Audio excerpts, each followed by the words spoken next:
All right, we are live for the second episode of Unstoppable Overcomers. And tonight we have a special guest, Annie Lieb. And we also have the amazing Michael Padurano. And welcome to the show, both. Thank you. Thank you for having me, and thank you for our last minute adjustment. Hey, not a problem. That's what Overcomer's all about, rolling with it. Hopefully Sid will make an appearance. It wouldn't be a show without a Sid appearance, right? This is the blue-eyed panel tonight. Look at our eyes. Yeah. It's like it's kismet. This was meant to be. It's right. Hey, Tim. Shout out to the land of the bears and what? The land of the bears and the turkeys. You never know what you're going to get in Arkansas. Anyways, tonight's episode we are talking about trauma and basically how to love yourself after the trauma that we have been in especially during childhood. So, Mike, why don't you share your story first, and then we'll go with Annie, and then we'll go from there. Well, I have lots of experience with pain and trauma. Don't really have years of experience of loving myself. I do have about a year. Yeah, I mean, I was verbally and physically abused as a kid. I was bullied. I was always felt like another. I was always told I was different. I was labeled from a very young age, many different things, slow to develop, not smart enough, many different things in many different ways. The fat kid. I mean, the labels can just go, right? Like, I mean, I've had so many labels. It's quite entertaining. It's been a heck of a process, and it was a hell of a journey. And then I started abusing and using drugs, and I'm an empath. I'm a healer. I'm clairvoyant. So I started using and abusing alcohol and drugs at a very young age to numb it out because I couldn't deal with it anymore. And I did that for many years until I was 27. It was whatever year the Heat won the world championship with Dwayne Wade. I think that was 2006. Because I remember watching the last finals game in rehab. It was my last night going out was watching one of the games, the game that he came back and won and then turned the series, and then they won the series when I was in rehab, which I still didn't remember the date because I was really still messed up. It was the hell of a journey. It was extremely painful, extremely tedious. I was numb beyond all belief, emotionally numb until about a year ago when I met Annie. Basically, Annie woke me up again. I've had many near-death experiences. I've been OD'd, drowning, beaten to death, many different things that are just so exciting that, people love to hear. And I just, nothing stops me, right? Like, I've been worth over $1 million on paper 3 times in my life, and I've been homeless 5 times. And what's funny is, ironically, I'm happier now than I've ever been in my life. And I probably have one of the lowest personal values financially that I've ever had in my life. Not that the fiscal currency is really worth anything anymore because they just keep printing it, but still, it is a value to own toilet paper, and that I do have a lot of. So it's been a very interesting year, right? It's nothing really keeps me down, but the difference between this and every other time I've bounced back is for the first time in my life, I have myself. And that's not something I could have found on my own at that time. At that time, I had no idea how to find myself again. And Annie's really the one who showed it to me and pointed that out to me and lit that up within me. And from that point, I wanted to do the work, and I did it. She showed me what to do, and I did it. And I really put the time in and put the energy in it. Went to town with my OCD and went to town with my workaholic ways and overachieved at doing work at a very rapid pace. And I'm still on my healing journey. I still have a therapist that I talk to weekly. I still, do work every single day. There's still trauma that I still deal with. There's still things that I go back and I still handle every single day. It doesn't mean it's a perfect journey. It's never perfect, but the continuation of consistent learning, evolution, and healing is the goal. I mean, that's the journey. That's life, and finding the happy moments within it, and being able to see the happy moments for what they are. We can all sit in a room and cry. We can all sit in a room and be at our most vulnerable, worst points, or at seemingly worst points. But when we have somebody in our life that can bounce us back like that, it's something that you don't let go of. And where did I grow up? In my own head, Robert, over the last year. I was born and raised in South Florida. Yeah, I mean, like I've done a lot, and lived in Florida most of my life. Then I lived in New York for a couple years at 2 different times, and then Arkansas for a period of time for the second stint, which it is what it is. And I'm still growing up, Robert. I have no idea what I want to be when I grow up. I just know where I'm going to end up, and that's my goal in life. But can I just say one thing here, Mike? You help an amazing amount of people get to where they're at. And it's truly hearing your story, and I've heard your story a couple times. And the very first time I talked to you, we were introduced by Jen Zahari. And all Jen said was, you need to talk to this guy. So I had no clue what I was in for. Absolutely no clue. And so Mike's just being Mike. And everybody who knows Mike knows what I mean by that, just being his awesome, smart ass self. And what he's not realizing is that connected with me in a huge way, because I'm a big smart ass. And he's like, you're handling this conversation pretty well. And like I said, I wasn't sure what to expect. But Mike, I have to say, out of the first conversation, you completely changed my life in the first conversation. So for a guy that, doesn't have a lot, I think you see the negative about yourself more than the positive. You really help more people than you can ever imagine. And he's called the connected consultant for a reason, but he's connected in so many ways, not just the what you see to the eye. Because without you, I would have never seen my father's healing this last time around for cancer. And honestly, Mike, I didn't see it until we had that conversation. And that brought me to my knees after that conversation. So I just really, truly want to thank you for that. And I don't think you give yourself enough credit. I really don't. I think I had 2 points of talking about the financial side. One, I think that that financial worth is pointless. There is no real value within it. It's all about, just surviving day-to-day life and living day-to-day life the best that you can. Mm-hmm. I don't think Annie's ever been this quiet for so long, but I'm going to just finish up. She wants to jump in. I can tell. Right. No. I'm not the host. Tim wants to know what inspired you to launch your many shows, Mike. I want everybody to have a voice. I want everybody's voice to be amplified. I want everybody's stories to be shared. I think everybody has a unique ability to share from their perspective like nobody else can. And I think the more stories that you get out there in everybody's personal perspective, the more people you can relate to and the more people that you can help. I live my daily life to help others and serve others and be of service to others and to impact humanity for the better in every way possible. That is my purpose in life, and that is what I'm here for, and that's what I do.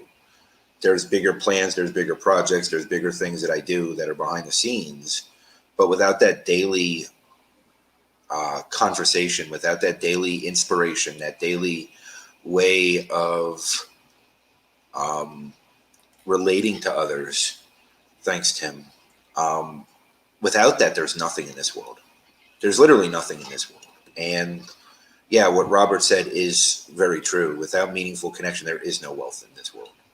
And without meaningful connection, wealth is pointless, right? You can be the richest person in the world, but if you're alone, what's the point? Who wants to be Howard Hughes, right? I mean, it's great to, be eccentric, have movies made after you're dead, but it was probably a very boring existence because you had no one, right? Like, I mean, these are things that, everybody wants to be somebody else. Why don't we just be ourselves? Be your best self. Like, who cares what anybody else is? You can't give somebody what they give you because it's not possible. You can only give somebody your best you at the moment. It doesn't have to be great. It doesn't have to be perfect. That's up to the other person if they accept you for who you are. And who are you to tell anybody else what they can give you? Why are you taking that power away from somebody else to be their best self? That's powerful. Okay, Annie, I know you want to say something, so we'll go to you. I've never I get, sort of in a daze when he goes off on one of his little rants there. So he's being really silly because he woke me up as much as I woke him up. I mean, I hid my whole life.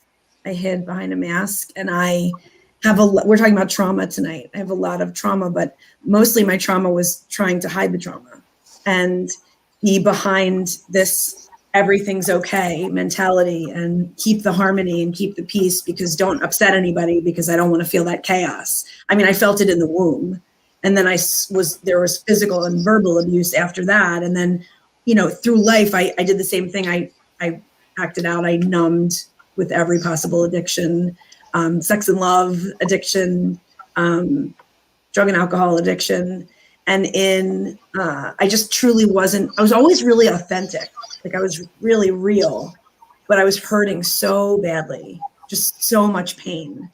And a really true turning point, Mike always says this to me, is in 2018 when I decided to go back to school and get my master's and my MBA. And it was a really transformative experience. And I started to step into myself, but I was really, really heart-centered. So about 2000 and when was it? March 2020, I guess. I saw him 4 p.m. Online. I was getting some of this story, and something made me. I was in a daze trying to finish my MBA, and something made me want to reach out to him, and I did. And I've never in my life experienced a connection that Michael and I have. It's otherworldly. So truly, it's on another level. And I mean, when you say soulmate, I can't define it, so I'm not going to try. But since then, I have been stepping into this soul-centered place and finding who I really am and bringing who I really am to the table and healing from the trauma instead of hiding it. And, Michael talks about his physical abuse. A lot of mine was emotional.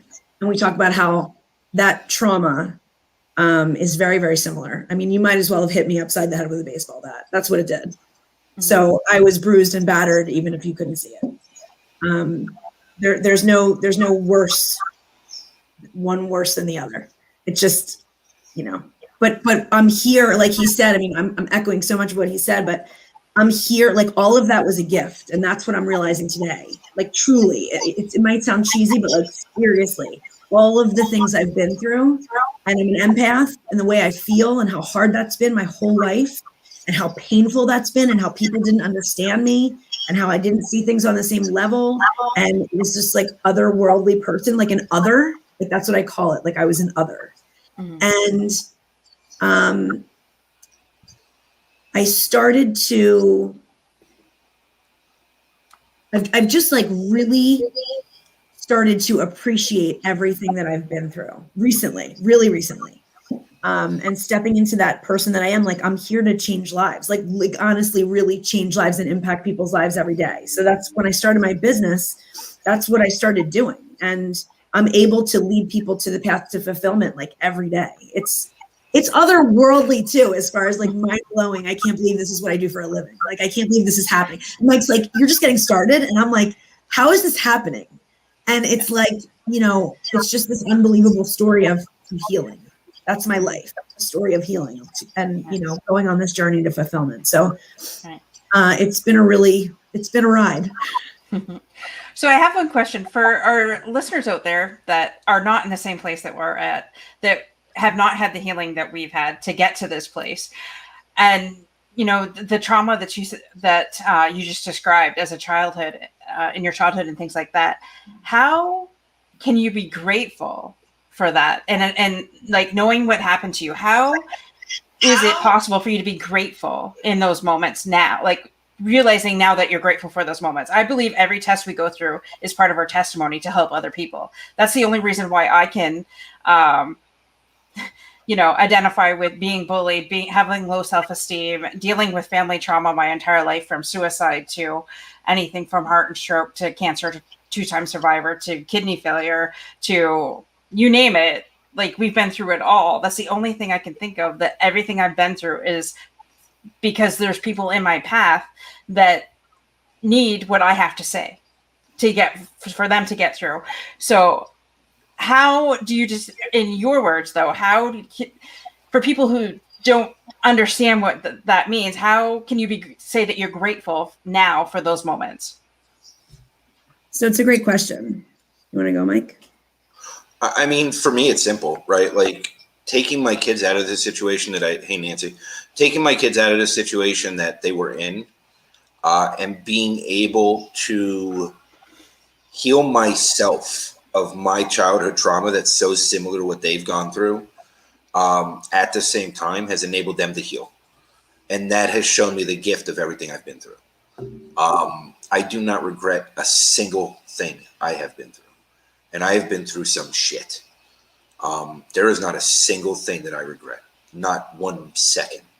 Because every single thing that I've been through has gotten me to where I am this moment, that leads me to be able to make the impact that I can make on people. Like you said earlier in one conversation, which I truly thank you. I mean, I don't always accept that gratefully, but I'm working on it. I know that I impact people, and I know that I make a mark even in one conversation. But sometimes I don't fully understand the depth of the impact I make. And that's good, I think. There's another piece. It's really hard to get to that point. I don't think it's simple. I mean, you broke it down into simple form. I think it's really, really hard to get to a point where you're grateful for all your pain. And you feel like they're gifts, and it takes the journey of going through this journey that we're talking about, the healing process. And you have to begin, I mean, I can go into the whole thing, but you have to begin where you are. You can't jump to other parts in the journey.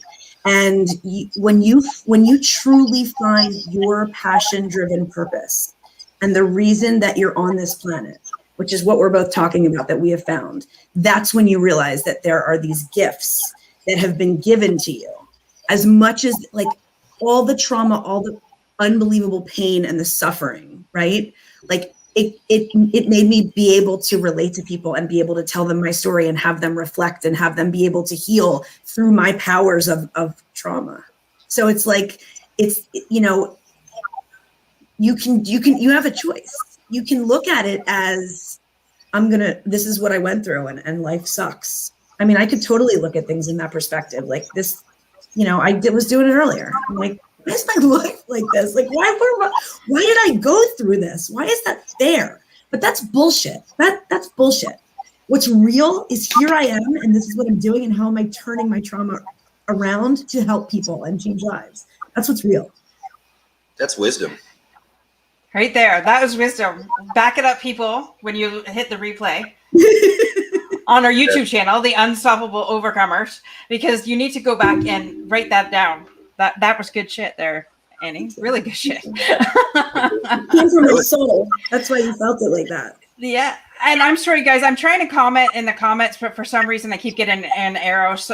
So I'll go back and after the show, because for some reason it keeps on coming an error occurred and I can't type anything. So I do apologize.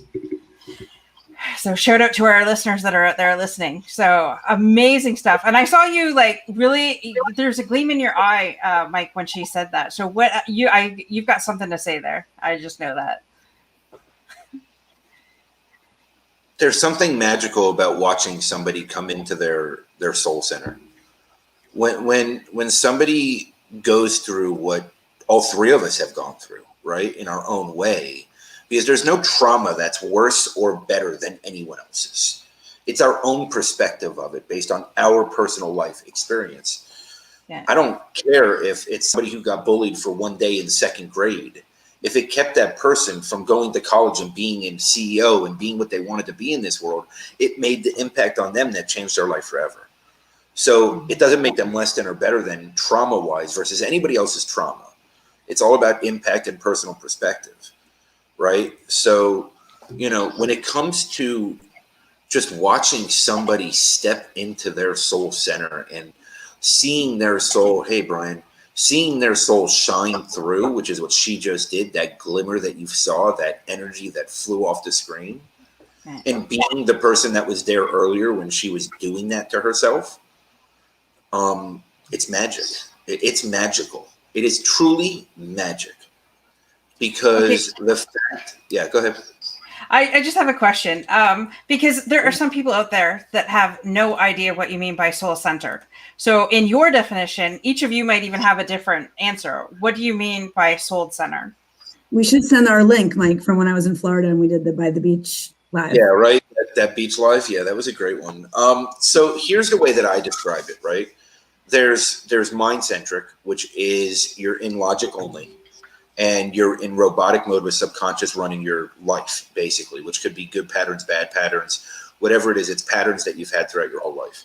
There's heart-centered, which gives you your emotional tie, able to empathize, able to relate to others, able to find that emotional tie. And then there's soul-centered, which to me is tie into infinite wisdom.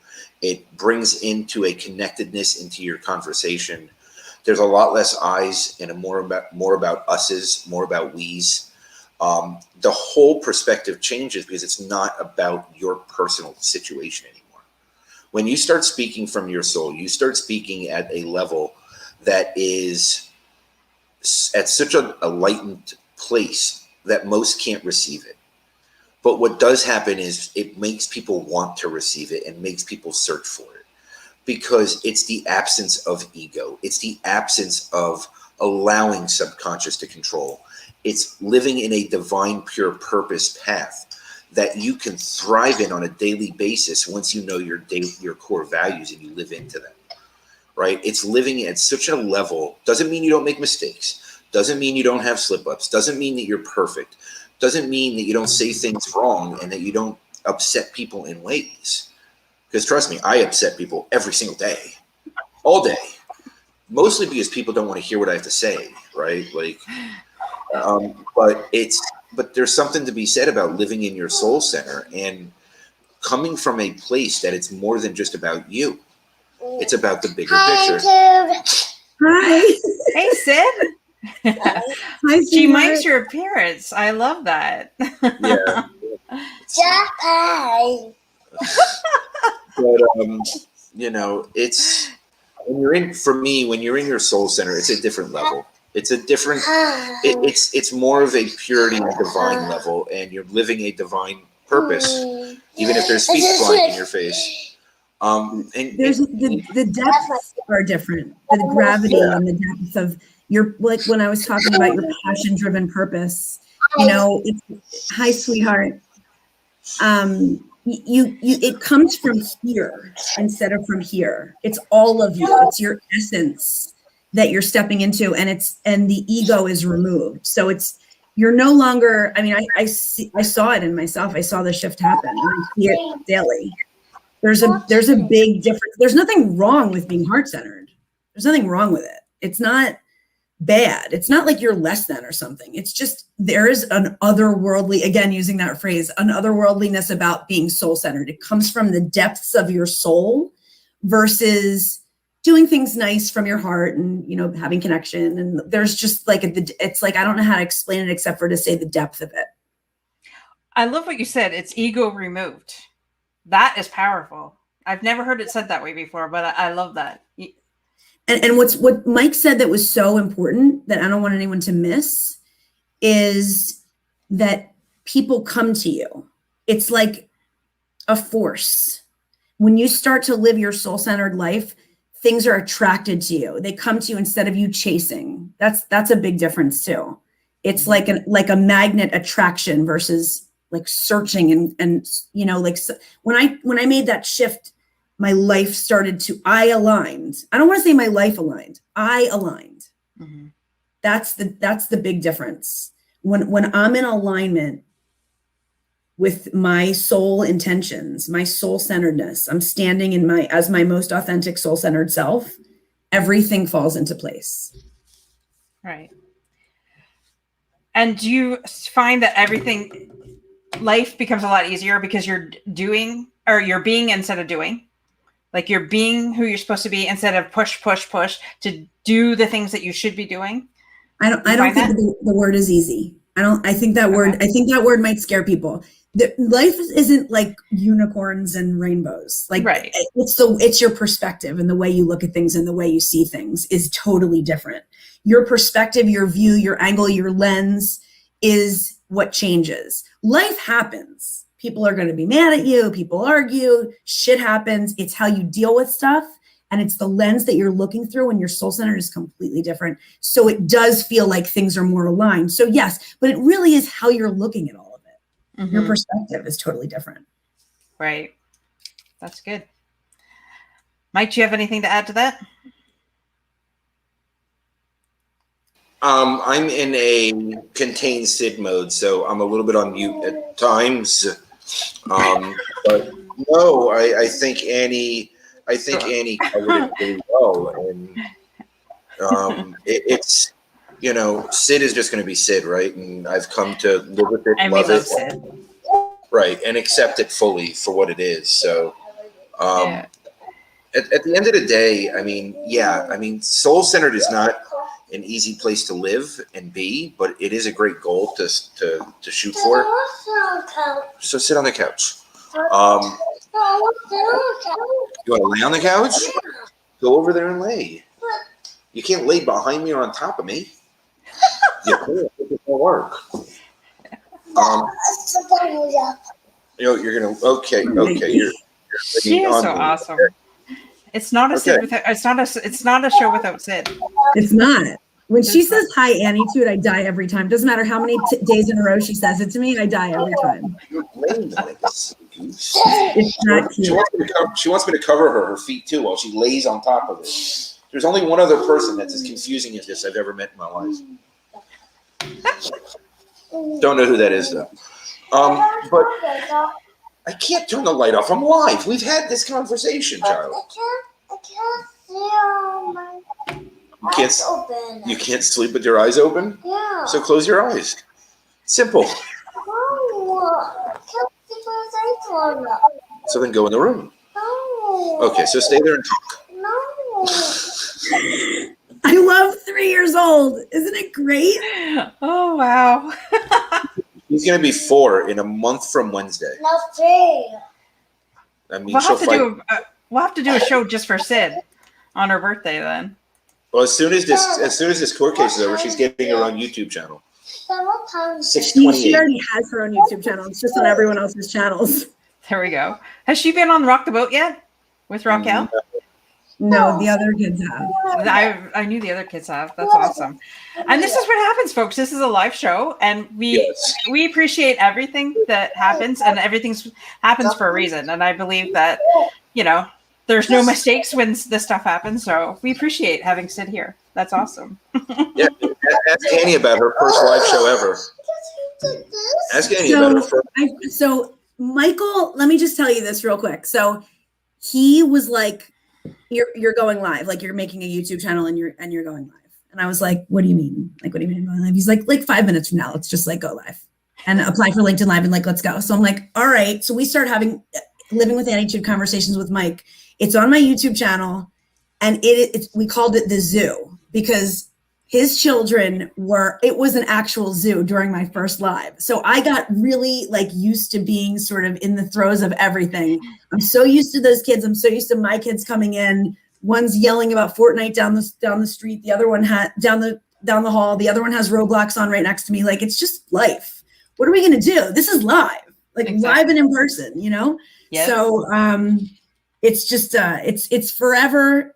It's forever, kept on in the YouTube annals to have my first show with those children. They were running, I think this was the show. They were running from his living room back to the bedroom so they could see themselves on the TV and then come. I think that was the show. It was so funny. If not, it was total insanity, whatever it was. I know why she's out here. Your spaghetti is all over the room. I can't even. The Tupperware of spaghetti, not a bowl, because that's not the way Mike operates. I don't know what to say about that. It was the rest of the 2 pounds of spaghetti. Mike has serious trauma to talk about right now after seeing what that room looks like. Mike's sleeping on the couch. If anybody would like to help Mike needs a babysitter or a nanny in Arkansas. So if you're in Arkansas, reach out to Mike. Oh my gosh. It'll be easier to pick up when it dries. I'm not even going to pretend that it's okay right now. I'm sleeping on the couch now. It's too much spaghetti in a bed. I'm going to sleep in it. Well, did they make a movie about spaghetti? So there you go. If they didn't, they can come here. Or if they didn't, they can do another chapter in the whatever it was Hulu series they wanted to do on my life. Well, she's quiet. We might as well talk about trauma. Yeah, we can go back to talking about trauma. So how did that trigger you? It doesn't anymore. So I was going to say, he looked very calm, which was surprising because my dad would have been like, oh no, he's like dad of the century. Like, he doesn't even get bothered by it. Like, he's like, okay, like, she just dumped everything and the room is covered and I'll just deal with it later. It's really amazing. He's way more patient than I could ever be. I have lots of practice. Wow. Lots of practice. So with trauma though, how do you help your clients then with their trauma?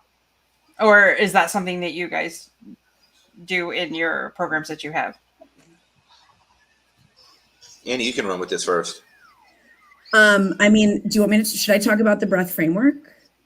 Sure. Mike? Yeah, why not? I'm asking this permission. Why are you asking me for permission to talk about your program? It gets launched in a month. Yeah, it does get launched in a month. So, yes, there's a program that we developed and created that works to help people begin. It's the breath framework. So B stands for begin. R stands for reclaim your power. E stands for excavate your core values. A is allow. T is through. And H is healing. And I have a process of going through all of the letters to get them to a place of fulfillment. So trauma is in there. And part of it is starting where they are. Begin where you are. It's people try to skip to different sections. They want it to just go away. They want to bury it and have it, just magically disappear or not face it or not, so then we go through and we allow and we do all the steps. So when they're done my program, they get to a place of healing. That's the H. That's the last part where, they can really sort of grasp onto, like we've been talking about, stepping into their soul center, their passion-driven purpose, their authentic self. And once you can do that, oh, thanks, Anne-Marie. Yes, breath framework. I actually have it tattooed on me. I have the word breath on my hip because in my darkest of days, I realized that you can take everything from me, but you can't strip me of that. That's mine. So then when we were talking about it, we decided we would go with the word breath as it means so much to me. And those letters really resonate and really help people. So that will be launching soon. That's awesome. And you have another tattoo on your wrist. What was that one? So this is Emes, which is Yiddish for truth. And it's another thing that has to do with Mike and me too. I wanted it on the other hip. We talked about that for a long time and I knew I wanted Hebrew, but I was hiding it. This is so interesting. Like when I stepped into my True Soul Center, I was going to hide it because one's on my right hip and I was going to put it on my left hip. And that would be like, oh, it's hidden, like no one will ever see it. Only I know, blah, blah, blah, right? And then I realized, fuck that. I want this like front and center. This is my truth. It's on my pulse. It's everything to me. It's a word that we say to each other. It's a word that means like all powerful truth. And it's so meaningful to me. And so it's out for everybody to see. So it's very, it's a force. It's been a really like big turning point for me getting that on me. That's awesome. Congratulations on getting that out there. So when does that officially launch? Or we're not sure yet. June 1st. June 1st. I'm actually changing my Living with Anitude podcast. We're rebranding right now. to the Soul Center experience. This is all like new info, Dorothy, that you're getting like privy to information. And you heard it here first. You heard it here first. Second show The ever. Soul And you Center heard it here experience first. it's all happening. Living with Anitude is I've evolved from living with Anitude. It's going. We're having a transition episode May 25th on Annie's show, and then on May 26th on my show. On your birthday? On my birthday, yes. Really? That's your birthday? Yeah. My parents' anniversary is actually the 25th. So my uncle's cool. my uncle's birthday is the 25th. My aunt and uncle's anniversary is the 27th. My son's birthday is the 15th. My dad's birthday is the 1st. Yeah, That's my our daughter's May. birthday. My daughter's birth. My youngest birthday is June 6th. Two Geminis. I don't know why we don't get along. You know, it's a lot though, right? Like when you say how do I help people and how do I work people, I don't have a framework. I don't have a program. For me, it's the power of conversation. Sometimes it's one conversation. Sometimes it's 30. Sometimes it's 1 hour. Sometimes it's 20 hours. It depends where the person's at and what they need to hear and what they're ready to listen to. I mean, that's really part of it too. It's your intuition too. That's your framework, is your intuition. Yeah. I mean, yeah, I fully lean into my intuition. I mean, there's no doubt about it. My empathic ways, my healing ways, my clairvoyance, I tie it all back into my intuition and follow it. And, you know, I truly live into my intuition unquestionably today. Like I do not question a single thing when it comes to my intuition anymore, which for a long time was a huge, huge issue for me. I always had worries and concerns and insecurities about my intuition because I was told for so long in my life it wasn't real, right? And a lot of times in my life, I was surrounded with people that didn't want to hear the truth. So when I shared the truth, I was told that I was crazy. And, you know, unfortunately, when you hear years later, you know, you were right, it doesn't really benefit you at that point. And that's part of the healing journey, I think, is trusting yourself. And above all else, finding that value within yourself, that worth within yourself. But for me, I needed somebody else to see it first. And I'm telling you, I would have never saw it. If somebody didn't see it in me first, I would have never saw it. And that just happened to be Annie. Like it was definitely Annie who saw it and helped to bring that out. And, you know, everything that she's doing today and everything that she's building with the breath framework and the Soul Center experience, you know, in a way, we were each other's first clients beyond our bond. I mean, you know, yes, soulmates. Yes, we're closer than any two people probably could be. But like even beyond that, you know, we were our first two clients of each other. And because of the trust that we have and the respect and, you know, the unconditionals involved, because of those things, it was allowed us to create the processes and ways to work with others around it. Because if something didn't work on the other, you know, we didn't run, hide, or shame the other.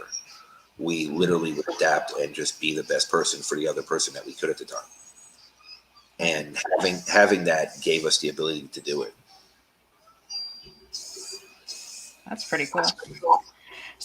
And so how old were you when you first started having your empathic abilities? 4. Wow. Yeah. It was my first near-death experience when I was 4 years old. Hey, Christy.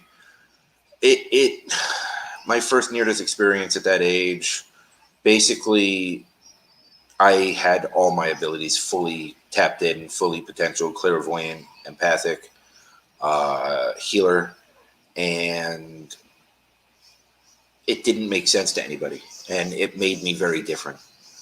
It slowed my processing ability at that age because I didn't see things the same way everybody else did. I saw things much differently. I saw spirits. I saw energy. I saw people. I saw through and through, straight to somebody's soul. I can tell you how complicated it is today as an adult to see that when you go in person with people. 4 years old with no guidance around it. it was beyond overwhelming. Like, overwhelming doesn't even cover how I felt those days in that life. I mean, I've told the story that, you know, there were times in kindergarten that I would be sitting at my desk right after going to the bathroom and, you know, get up, go to the bathroom, go back to my desk. Another kid would go to the bathroom and I would wet my pants because they were peeing in the bathroom because of my empathic abilities. Like, and then it was bullied and tortured and tormented around it, right?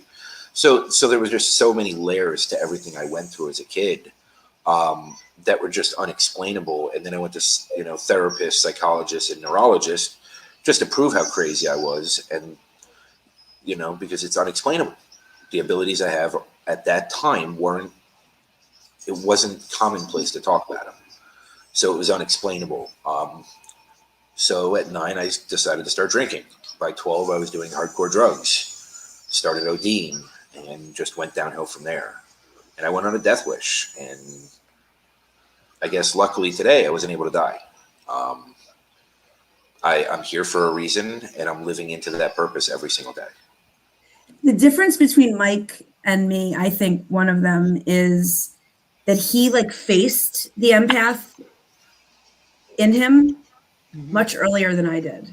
I buried and buried and buried and numbed and numbed and numbed. Not that you didn't do that, Michael, that you didn't numb, you did, but it was much more in your outer self. It showed much more. Whereas mine was like really, really deep rooted and so stuffed and buried that it took 42 years for me to step into it fully. And I mean, I think everybody that's an empath, you know, sort of develops it. Sorry, it's pouring. I don't know if you guys can hear that. Sort of develops it, you know, differently. I was always way too sensitive, both like emotionally and physically, really, really sensitive. Like I have really, really sensitive skin and I'm really sensitive to heat. And like you would get made fun of for that, or like, oh, you're so sensitive, like that kind of stuff. And like, I just felt other people's pain so deeply and so acutely that's like a lot for a kid to handle. Like, yeah, you just feel strange, and you're like, why do what's wrong with me? And I just buried it, and then later I numbed it with anything I could get my hands on. That's the more I'm thinking about it, the more like there's different things that I don't think I have the abilities that you guys had, but I have seen. I have seen different things like growing up. I never really thought about it. I used to have recurring dreams as a kid that I never told anybody about. And I actually dreamt of my uncle's death. I actually did, but it wasn't my uncle. It was my grandfather. And I would have this dream, like I would wake up and he'd be like under ice and he was like this and I could see his eyes. And I was just like, oh my gosh, like since I was little, and I never told anybody those things. And, you know, I discern different things. And as soon as I guess read people, like I can find out if they're really bullshitting me or not. Like I'm really good at that. But then sometimes I'm like, I always give people the benefit of the doubt. So I don't go with my gut as often as I should and things like that. So I'm just like listening to you too. It's just like as amazing. And I'm like, maybe there's just things that I just didn't allow to come to the surface because of that. I see through your eyes. I see your eyes. I can see the inner soul of you. Like as soon as I jumped on, I said hi, and I said, "Oh my God, your eyes!" Like I don't say that to people. Like yeah. I feel it. It's just I don't know if you're not ready or you're not allowing, but it's one of those. Not allowing. She's not allowing. But that was part of our first conversation. Actually, was her helping her father heal. I'm getting better at it. Her healing abilities and empathic abilities, and even slight clairvoyance. You know, and that's fine, right? Like everybody has to come to it on their own terms, right? Like this isn't something that, you know, hey, I have to be here right now, right when, right? That's why it's B for begin. Begin where you are. It's not. Right. It's not the end of the letters. It's the first one. You have to begin where you are. And it doesn't mean that you can't get to T and go back to B. I mean, like there's always a new beginning. I mean, you're always because. Like me and Annie were talking about it yesterday or the day before. I don't know. It blends in. But like we were talking about it the other day, and it was like, you know, things get harder as we evolve and go forward. But because we are stronger and because we understand more and because we've done the work, we can handle it at a much deeper level. Like the things that I'm confronted with today, or maybe that Amy's confronted with today, maybe are at a much deeper level than things that she confronted 6 months ago. But because of what she's been through and because of what I've been through and because of what we've learned and evolved through and grown through and proven to ourselves that we're worth it, we know we can overcome. Doesn't mean we want to deal with it, but it does mean we can overcome. And we're not perfect. No one's perfect, right? We don't want to deal with this shit sometimes. I don't want to just keep dealing with stuff. Mark Wynn, shaman that, I communicate with pretty much weekly, he's taught me that don't look at it as shit. Look at it as chocolate. What's the difference? It's the journey. Make it what you want to make it, right? I mean, why does going through pain or trauma have to be bad? Maybe it's good because there's such a good side to going through it. There really is enormous positives and strengths, the fortitude. If I didn't go through everything that I've been through in this last year, I wouldn't be able to help people the way that I helped them. I wouldn't have been able to reach the people that I've reached in the past 3 months. Yeah. My children wouldn't be able to heal the way that they're healing. Like, everything is serendipitous. I wouldn't have found my angelic unicorn if I didn't look at my soul and want to do the work to get there. Like that's part of it, though. You need to understand that no matter where you're at, no matter what your pain point is, no matter what your trauma is, the minute you start doing the work and the minute you start finding through the work and find that healing space, everything else starts opening up to you. The world starts opening. And when you open yourself up from a soul level, the universe puts things in front of you that you never expected. It just does. And it's really recognizing your worth at different levels. Like when you can even see it around the corner, when you can see your worth just around the corner, that's the first step, is like, all right, I can see it. Now it's in view. Then you get a little closer, and then you reach out and touch it. And then you get a little bit closer, then you can hold it.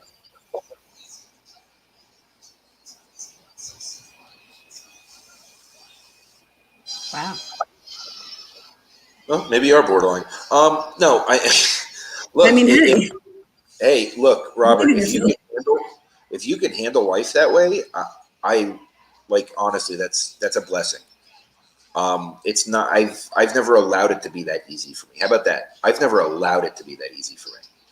I know that daily it gets easier, and I know that daily I allow a lot more than I ever used to. And I also accept people for where they're at the moment a lot better than I ever used to, and I don't take it personally anymore. And I just bring my best self to the table because that's all I can do at any given point in time. That is the only thing I can do for those closest to me, is bring my best self at that moment to the table. Except for when I'm cleaning spaghetti. That's all any of us can do. Then how could we ever expect more than that from ourselves?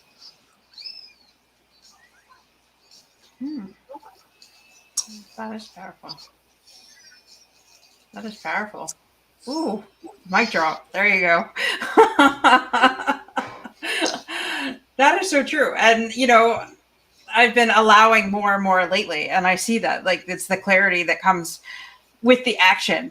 Because 3 weeks ago, I was just like in a tizzy because I had so much on my plate. And thank God I had Jen scrape me off the wall and help me put me back together again. Well, actually, she helped you, but you did it. Well, yeah, Yeah, but she broke it down.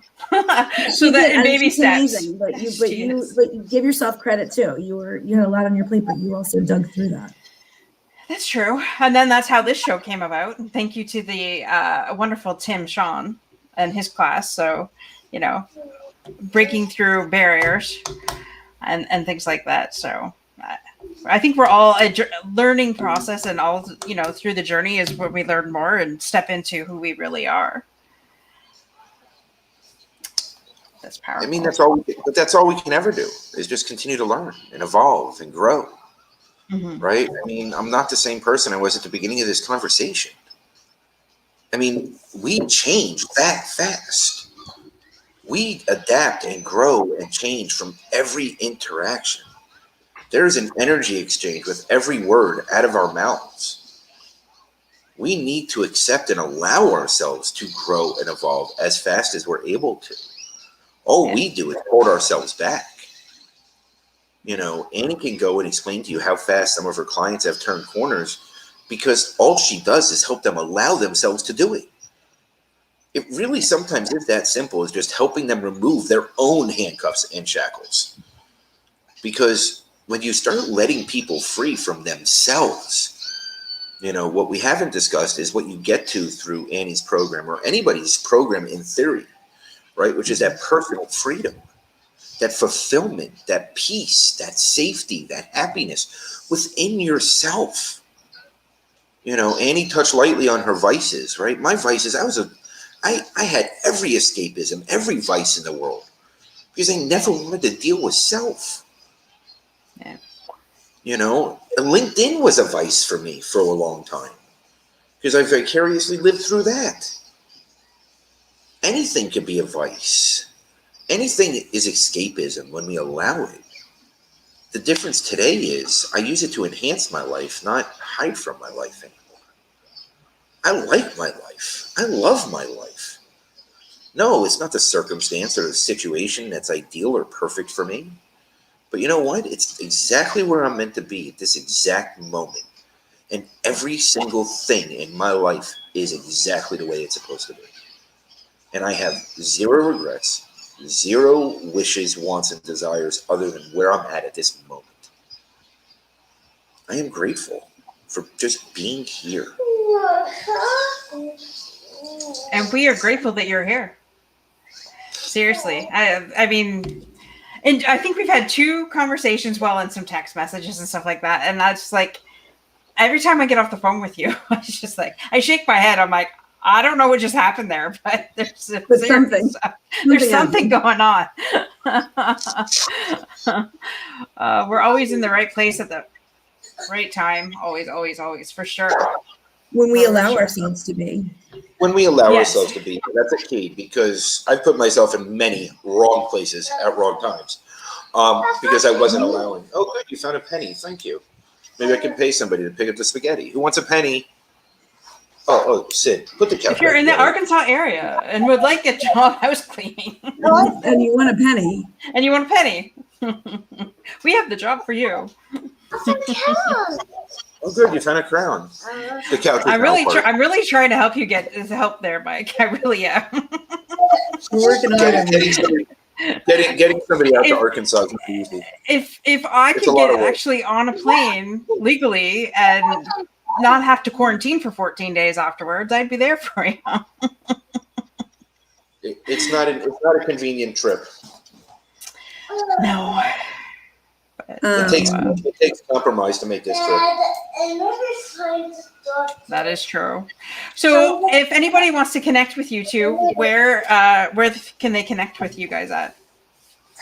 LinkedIn is my spot. That's my platform. That's my hood. Your hood? Yeah. Same with Mike. Yeah, LinkedIn's the best place for me. I'm on Facebook. I'm just never on Facebook. I don't even have the app on my phone. I will tell you this, Dorothy, when you do the work and you go and you step into this journey and you go on it, and I kid you not, I had depths of despair where I saw in black and white. I didn't see in color anymore. That's how bad it was. I didn't want the sun to come up. And I can tell you that today I'm psyched to do life every day. I don't know if you ever see what time I post. Sometimes I can't contain myself. Yeah. I can't hold in the content because I have so much to share with this world. Yeah. It's true. I can't make this up. I saw you dancing the other morning at 5 o'clock in the morning. I thought I was the only crazy freak that was up at 4 o'clock in the morning. Oh, no. And Mike or Robert has something here. How do you turn nothing focus on him? I literally have Proverbs tattooed on his bicep. Trust the Lord. That's awesome. For sure. Mm-hmm. Sorry, I'm trying to remove that. Who cares what's taboo? I love what's taboo, Robert. That's right. Go toward taboo. We are. What is Nancy saying? Taboo just won't do, and that's what we're here for. Taboo won't do. Yeah. There's a lot to be said about the conversations that nobody wants to have, right? And those conversations need to become everyday conversations. Hi, Auntie. Oh, Sid's back to say hi to Amy. Can you tell Sid likes somebody? There's something to be said for that, right? Like Taboo won't do is very powerful, and she's getting to the point of throwing stuff at me now. Spaghetti. It's okay. No, there's none left. No, I know exactly where every piece of that is. Leaning into it is what you're talking about. Leaning into it. Hey, Marianne. Leaning into it is enormous, right? And leaning into it with strength and power and honesty, integrity, and transparency, right? Like there's something to be said for that, because the transparency is what allows others to be transparent. Being vulnerable allows others to be vulnerable. Being alive and being yourself and just breathing sometimes is enough to inspire another person to do the same for another day. Mm-hmm. Never discount the impact that even one breath can have. Like one breath can carry someone through a whole nother day. Annie's dancing videos, Annie's content, Annie's posts, her soul is so just connected right now. Everyone feels it, and there's a reason. Because she is. She's living it every single day. And she's showing it. She's showing the vulnerable. She's showing the nasty shit. She's showing the stuff that most people don't want to. And not everybody can receive it.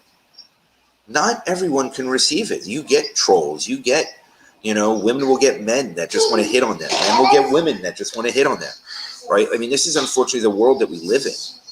But you can't let those people that can't receive it keep you from the ones that will. Yeah. Because if you impact one person a day for the rest of your life, you are changing the global population. Yeah, that is so true. And I've had several people say, hey, my daily posts, just truly inspired and got them through the day. They were going through something hard. So you really have no idea. Thank you so much, Marianne. You really have no idea who you're really impacting. And you don't even know this side of heaven.